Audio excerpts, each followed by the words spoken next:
Au XXe siècle, ce qui a été dominant dans la gestion de l'eau, c'est la présence de l'ingénieur et la formalisation d'une ingénierie de l'eau qui a sa propre performance, sa propre cohérence, qui est fondée essentiellement sur des règles de dimensionnement, sur une chose qui préoccupe beaucoup les ingénieurs, c'est la transformation pluie-débit.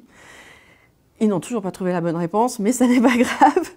Et on se rend compte du fait que dès qu'on pense l'eau autrement, en fait, alors bien sûr, on a toujours besoin d'équations par-ci par-là, mais on a aussi besoin de beaucoup d'autres choses pour imaginer quelle est la place de l'eau dans la ville. D'une façon générale, dans le domaine de l'eau, il y a une profession dominante, en tout cas en milieu urbain, c'est alors le génie urbain ou le génie civil.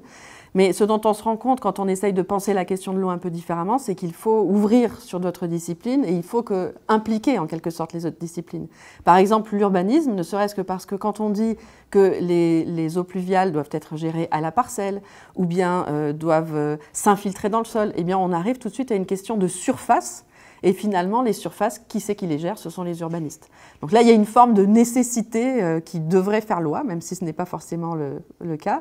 Et puis, il est évident que dès qu'on entre la variable de la biodiversité, ben, ça veut dire qu'il faut faire entrer les écologues.